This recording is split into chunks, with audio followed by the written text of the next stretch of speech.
2 buwan na lang bago ang 2025 midterm elections. Ngayon, bagong automated counting machines na po ang gagamitin sa parating na halalan na gawa ng bagong election service provider na Miro. Para ipakita yan sa atin, kasama po natin dito sa studio ang tagapagsalita ng COMELEC, si Attorney Rex Laudianco. Magandang tanghali, Attorney Laudianco. Thank you for making time.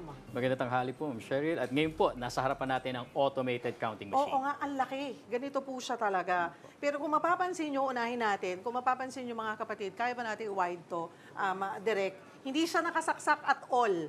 Wala pong makikita nyo, hindi siya nakasaksak. So ang gamit po natin... Sa ngayon po ay baterya lamang po na maliit. Wala pong saksak sa kuryente. Pero sa araw ng halalan, meron po ito nakasaksak sa kuryente. Naka-standby siya just in case magkaroon po ng brownout. Tuloy-tuloy lang ang ating pagboto. So lahat may naka-standby na ano. Ang ganito pong baterya, attorney, ay baka ilang oras lang yan, wala nang laman. Pinatest po natin sa Department of Science and Technology. Ang 1 bar po ay umabot ng 14 hours. So ito po ay kayang-kaya tapusin ang halalan natin. So kahit na walang kuryente at all, magmula sa magsimula ng botohan, basta hindi lang abutin ng more than 3 days, Kayang-kaya po. Ay safe po ang ating counting machine. Tama po. Nung nga po tayo yung nag-mock elections noong January 25, nagkataon sa Sulu po, nag-brownout habang nagbobotohan, tuloy po at walang delay ang pangyayari. Okay, that's one. Ano pa po ang pinagkaiba ng ACM doon sa ating... Okay, ngayon it's ACM, dati VCM. Tama po. Vote counting machine. 2013 yung PICOS, Precinct Count Optical Scan, 2016, 2019, 2022, Vote Counting Machine. Okay, ngayon it's ACM. Automated counting. Okay, ano po ang pinagkaiba nito? So unang-una po makikita natin yung malaking screen, 14 inches screen po to. Dati kasi around 4 to 7 inches lang po yung maliit. Na pagboto po natin, pagkatapos nun, thank you, your vote has been cast. 2016, nagkaroon tayo ng resibo, pero after po nun, ganun pa rin, thank you, your vote has been cast. Anong mangyayari po ngayon? Pag-feed po ng balota, pagkatapos po ipakita at ibigay sa inyo resibo, lalabas po mismo ang imahe ng balota po dito. Makikita nyo, magagalaw nyo, touchscreen po ito, Ms. Sherry. Okay, this is touchscreen. Siguro pakita lang po natin kung yung buong machine. Anong mga we have the receipt here. Tama po. Ito po, Paano dati po yan? tayo nag-i-improvise lamang kasi yung resibo po ay hindi pa rin natin ipapauwi para po hindi magamit sa vote buying. So pagkatapos po makita ng ating kababayang botante, ihuhulog po dyan. Dati po yun, ano lang po tayo doon, parang improvise na karton. Ngayon po ay kasama na. Kung makikita nyo rin po ang ating ballot box, ang sukat po nito ay tugman-tugma para sa mga kapatid po natin na persons with disabilities. Dati po, noong unang dinala, medyo mataas, pinababaan natin at sinubok po na naka-wheelchair, kayang-kaya po na sila mag-feed mismo ng balota. Dahil ang gusto po natin, ang botante mismo ang magpapasok ng balota sa makina. Sige nga, Attorney Laudianco, paano ba? Okay, kung kunwari, botohan na, eto na, paano gagawin? Tapos na bumoto. Opo. Ay, teka, ito na yung itsura ng ating, Na ating mga balota kapatid, po, ano? So This is the makikita niyo ballot. po dito sa ating test ballot, ano? Dito po nakalagay yung sa ating mga senador at local officials dun sa page 1. Sa page 2 naman po ay makikita natin ang party list. So makikita niyo po una, Ma'am Cheryl, sa balota manipis. Yung yes. dati po natin ginagamit kasi 160 GSM. Bakit po manipis ngayon ang papel? Makatipid po tayo. Napakalaki na natipid natin. Ikalawa, yung pong ating source. Pagka po kasi 101 plus GSM, kailangan imported po ito. Samantalang 100 GSM and below, sa Pilipinas, locally sourced, natulungan pa natin ang industriya ng That's papel. good. Alright, Ang okay. security features, may QR code, may phantom mark, at paalala po namin lagi, ano? Ito pong sa gilid, may makikita po kayo mga black, tinatawag po natin yan na guide marks or timing marks. Wag na wag pong sisirain, pupunitin, susulatan, bubutasin dahil pag yan po ang nagkaroon ng problema, i-reject ang inyong balota. Opo. Itong mga kapatid, ito. Yan, yung black po na ito. Itong nakikita nyo. Ang sinasabi po ni Attorney Laudianco, pagkaingatan, ito pong mga itim na to, hindi dapat yan madamage. Kahit ano pong sulat, punit, butas, bawal po. Dahil kung mapapansin niyo po, Ma'am Cheryl, kada square at kada rectangle sa taas at baba ay may katapat po na bilog. Yan po ang binabasa nila. Yan ang guide nila kung bakit tumpak, eksakto at tama ang pagkakabilang ng boto. Alright, okay. Ano pa? Bukod pa po dito, makikita nyo, Ma'am Cheryl, na ang ating pong machine ngayon bukod sa walang nakakabit, pati po yung transmission device ay hindi nakakabit. Kaya nga po itong assurance natin sa publiko, stand-alone machine, hindi nakakonekta sa internet. At ito po'y kokonekta lamang kapag tapos na po ang halalan. Nakapag-imprenta na ng siyam na election return at doon pa lamang po kokonekta. So yung mga nagsasabi po na mahahack yan, nakakonect sa internet, wala po yung katotohanan. Nasa COMELEC resolution at nasa training manual po namin, hindi nakakabit sa Ito internet. po ay... Ito po ang ating transmission device kung saan lalagyan po natin ng SIM card, Ma'am Cheryl. Alright. Opo, kung malakas ang signal ng telco sa inyong lugar, gagamit po tayo ng SIM card dyan. Kung sakali pong mahina ang signal, wala pong problema, may naka-standby po tayo na Starlink. At yun po yung gagamitin natin. Kadalasan po sa BARM, naka-Starlink po tayo.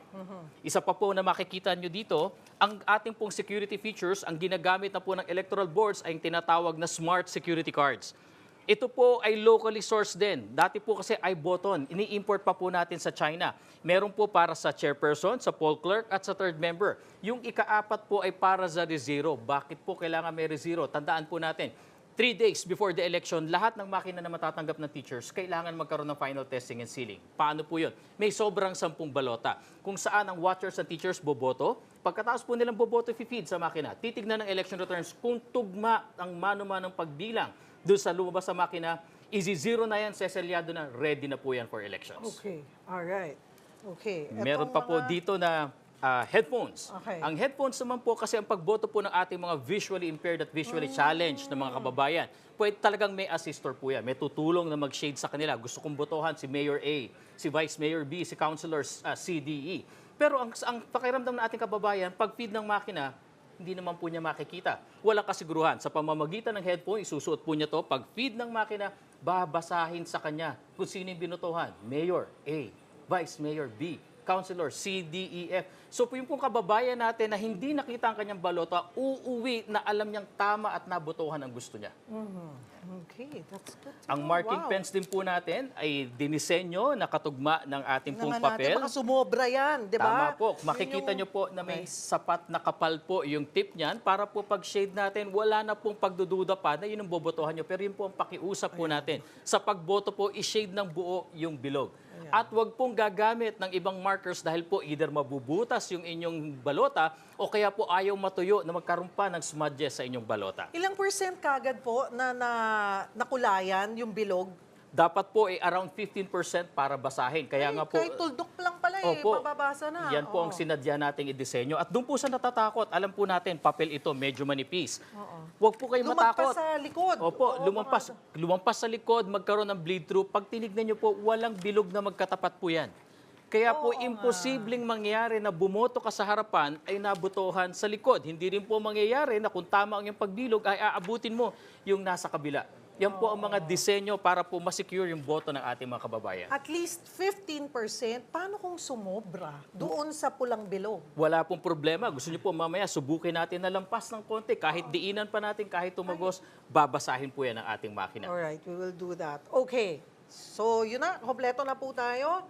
Tama Pwede po. ba natin subukan? Opo, tanggalin ko lang po itong privacy screen para mas madali makita. ng ating Yung mga privacy screen, talagang nandyan yan the whole time. Tama para po. nasa harap mo lang talaga. Dahil tinuruan po natin ang ating mga electoral boards na ipwesto po ang makina na nakikita nilang bumoboto ang kababayan, ngunit hindi nila nakikita ang screen. Alright, okay. Sige, So tabi pwede ko po to. tayong sumubok siguro kung titingnan niyo po. Pagkayo tayo po ay lumapit. Una po sa lahat, Ma'am Sherry, bilang laban po sa ating mga tinatawag na flying voters. Ang listahan po na hawak ng teachers ngayon, pati po yung nandun sa ating PPCRB, may litrato na po natin, may larawan na. So yung magpe-present ang botante, malalaman po ng teacher siya kung nagsasabi ng totoo o hindi dahil kitang-kitang litrato. Pagkatapos po nun, na-verify kayo, papipirmahin dun sa ating listahan, aabutan po kayo ng balota, aabutan kayo ng ballot secrecy folder at ng marking pen. Kayo po ay boboto na. At pagkatapos po nun, kayo po mismo ang mag-feed. Kaya po, Ma'am Cheryl, pwede na po Sige, tayong bumoto. boto na ako, ha? Opo, paalala lang po, may sapat na bilang. Kapag ka po 12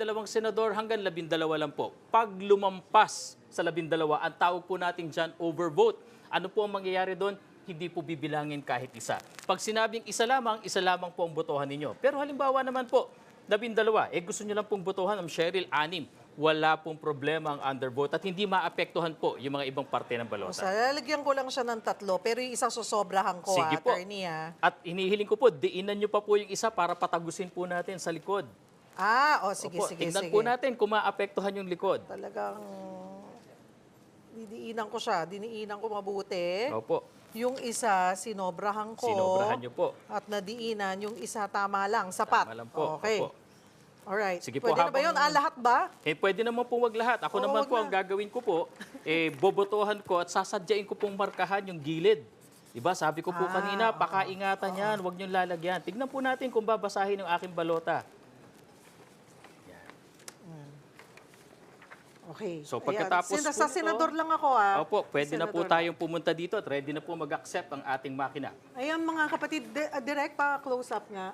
So yung mga para makita nyo yung klase ng pagmark doon po sa mga bilog. Ito yung first ko, sapat lang. Ito yung tamang-tama. Ito yung sobrang diniinan ko po. Ito yung sumobra siya sa bilog. Ayan, so ayan. Doon lang ako bumoto. Sige po, pwede na po Alright. nating tingnan. Tapos ang gagawin ay, Pwede paano pong po? ang pagpasok ay pwedeng paharap, patalikod, mula po sa baba, mula sa 4 na orientations po, Ma'am Cheryl. Ayan. So Ay. kahit paano po, Ayan, pakita ko lamang, ito yung diniinan natin. Pag tinalikod, tumagos po sa Tumagos likod. siya. Pero walang katapat po na bilog. oo.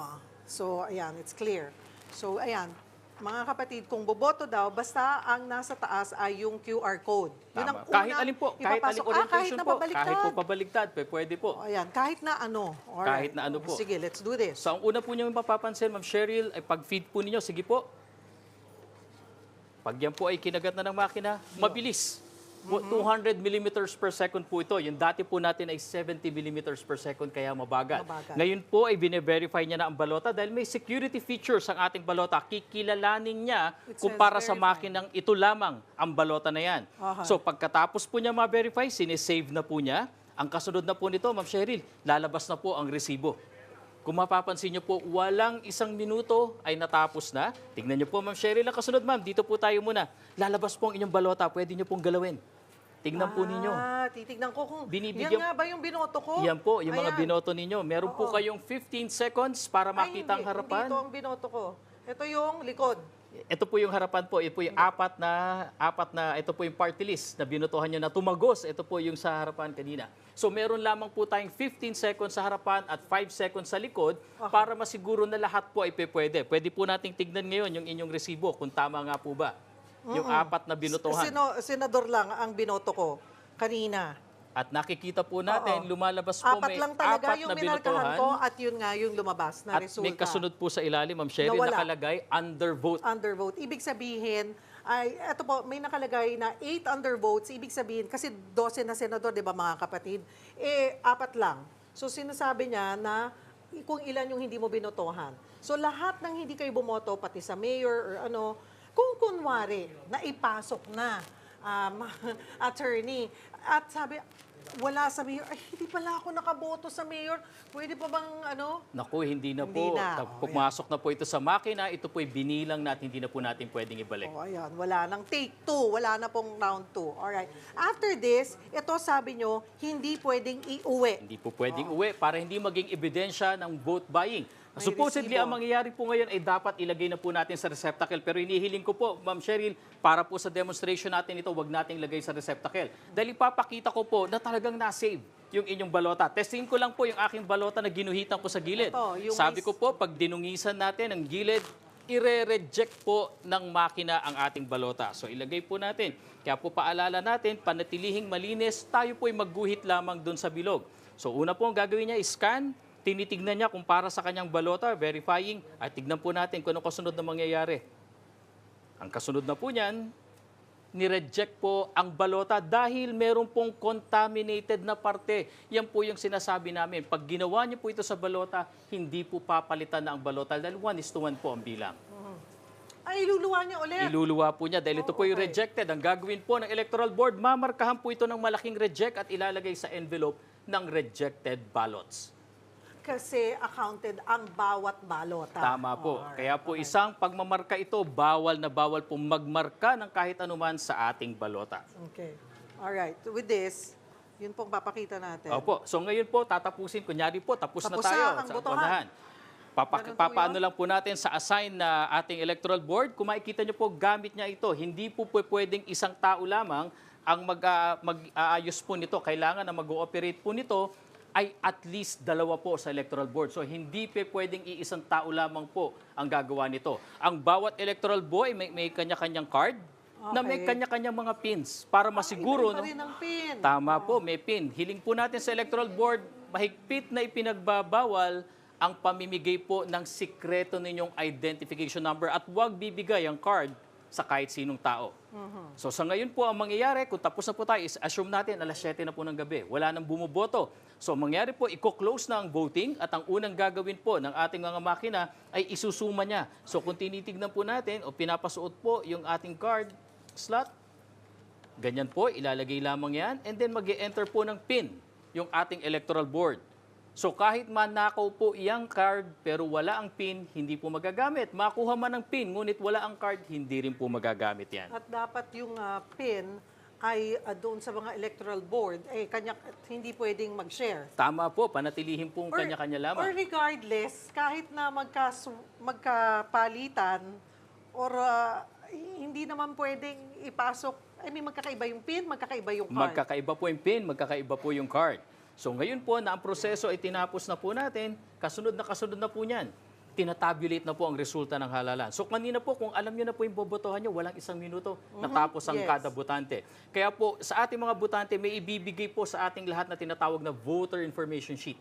Ito po nakalagay saan tayo boboto, pangalan, address, pati po yung sample ballot. Kaya yun na po ang inaikayat namin, gamitin ninyong listahan o yung kodigo nyo. Dalhin nyo na po yan sa araw ng halalan. Ngayon po ay Gaano katagal, Attorney Laudianco, ito pong habang yung generate yung election returns? So kung makikita nyo po, matatapos po tayo sa loob ng 10 minuto lamang. Okay. So ganun kabilis po. Kaya nga po ang inaasahan namin, walang aberya. Around 8 to 8:30 p.m., halos tapos na po ang halalan sa buong bansa. At para po siguraduhin to, meron pong sobrang makina sa bawat bayan at munisipyo. Magkaroon ng problema, matatagalan pa po gawin, palitan na kagad ng makina yan, bagamat may technician kami. At sa bawat bayan at bawat lalawigan po, meron na kaming repair hub. So ang mangyayari po nito, yung repair hub po na yan, siya na po ang magre-repair ng mga makina para laging may ready na contingency machine. Ito na po ang tinatawag natin na National Election Return. Ini-stop printing ko lang po dahil magtutuloy-tuloy po ito ng pag-imprenta ng siyam. At ang Siyam na po, copies. siyam na copy muna po. Tapos po yan ang national, kasunod po ang local. Ano ang gagawin kagad ng mga electoral boards? Pipirmahan, lalagyan ng thumb mark, ipamamahagi sa watchers at yung isa ipapaskil kagad sa labas ng presinto. Para lamang po mas klaro, ano po ang laman nito? Laman po nito ang lahat ng kandidato at ang suma ng kanilang mga boto na tinanggap sa buong araw po ng halalan. Ito naman pong kasunod ay ang ating local election return. At makikita niyo po, Ma'am Sherin, mas maikli dahil mas konti po ito. Meron pong makikita kayong napakalaki, QR code. Ang QR code po na to ay para itulungan natin po yung ating PPCR Vietnam Field. Pinahintulutan po sila ng COMELEC na magsagawa ng kanilang programa, phone-based app. So yung kanilang quick count, may papel na sila, iscan yung kanilang QR code at mababato po dun sa kanilang quick count. Mapapansin nyo po, huminto siya. Pagka-imprenta ng unang siya, pinigilan ko lang po ngayon para makatipid ng papel.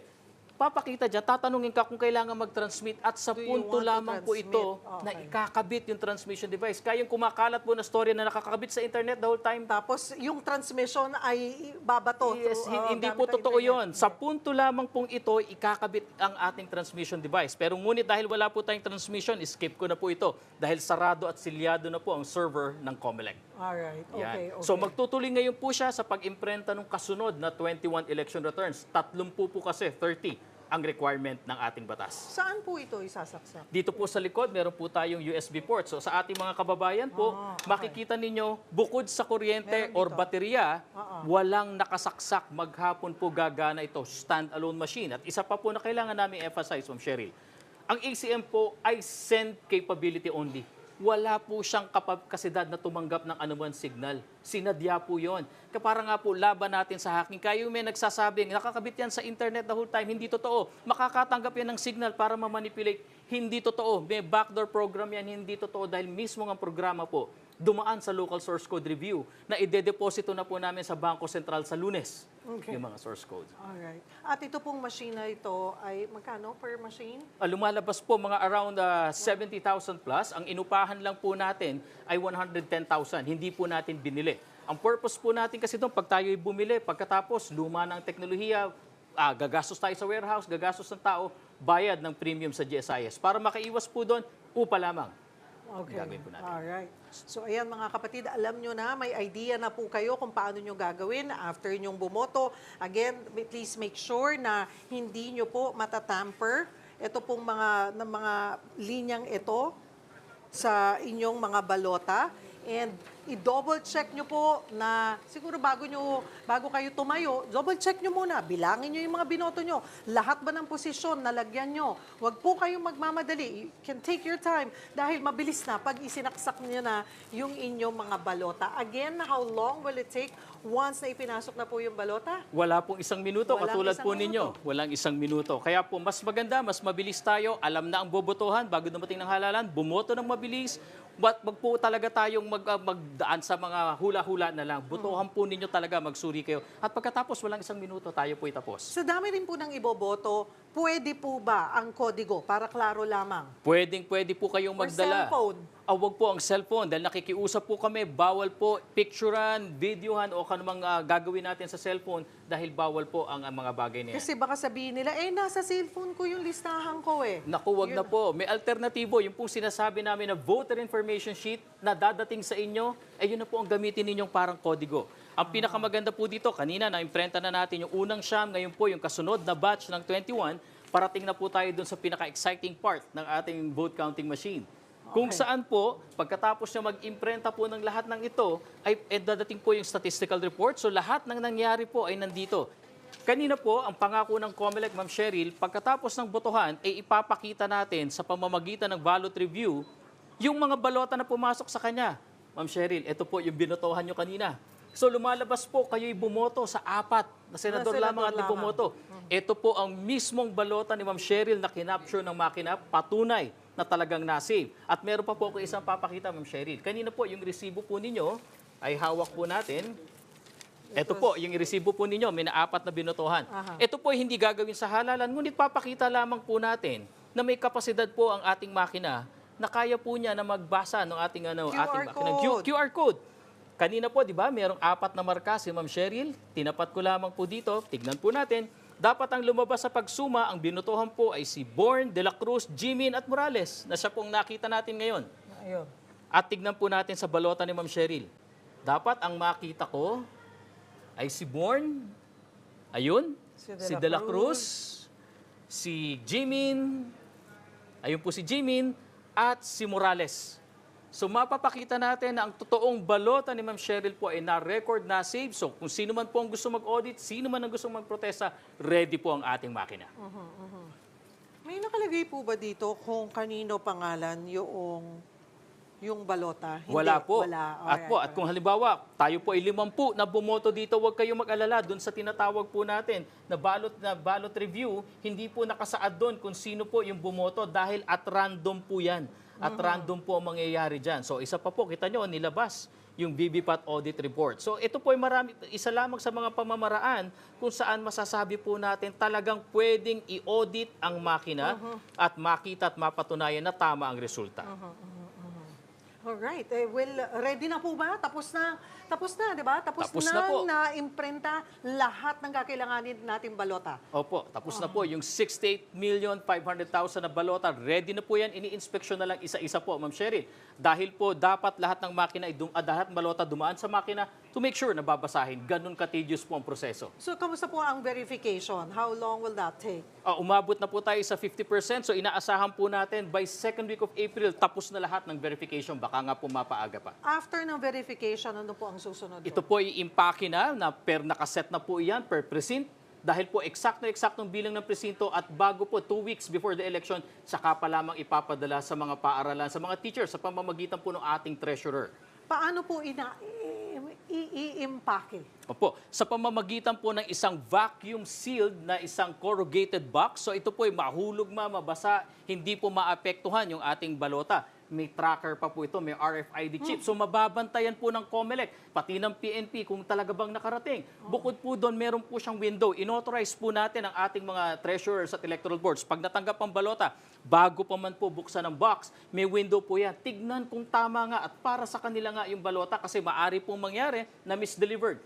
Para maiwasan yon, pwede niyong makita yan ng hindi binubuksan. Kung sakaling man po nagkamali, na-excite, binuksan na lang without checking, hindi pala sa kanila yon. sa ibang probinsya. Paano pong mangyayari? Ang mangyayari po niyan, tayo po yung magpapadala ng tamang balota. Kaya nga po importante, pag naipadala kagad, i-check kagad ng ating mga treasurers na yung nakatakdang ipamigay niya sa electoral boards ay siyang nasa kamay po niya. Nang sa gayon, bago namating ang halalan, nai-report na kay COMELEC o may dumating sa akin, halimbawa po sa Baguio City, nakarating bigla yung sa Cavite. Sandali, may natanggap akong Cavite. Kailangan maipadala sa Cavite at maidala sa Baguio yung tamang balota. In case po, binuksan na, nasira na, hindi na tinicheck yung window, then nalaman, paano nila malalaman na hindi pala sa kanila yon when they turn on the machine? Hindi po, dahil makikita po natin, kung makikita nyo po, ang balota nakalagay kung para sa ang barangay po siya. Ayun, So sa pamamagitan po nito, bago pa man maghalalan, mache-check na ng teachers, mache-check ng watchers, at higit sa lahat si treasurer na para ba sa kanya talaga ang mga balota. Ano po ba, pag dumating itong vote counting, itong ACM, ano po ang laman?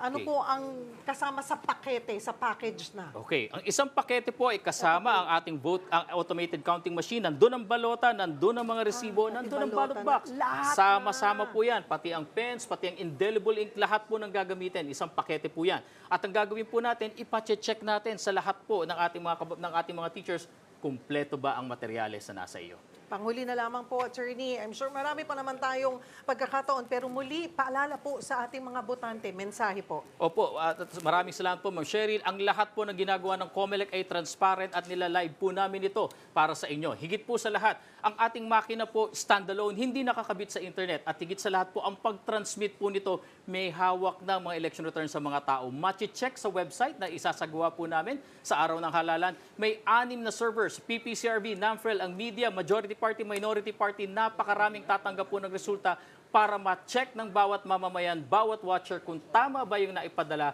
sa hawak-hawak na election returns. Attorney Rex Laudianco, marami pong salamat for coming to the studio. Mga kapatid, maging responsableng mamamayan po tayo ng ating bansa. Bumoto po tayo sa darating na Mayo bilang Pilipino.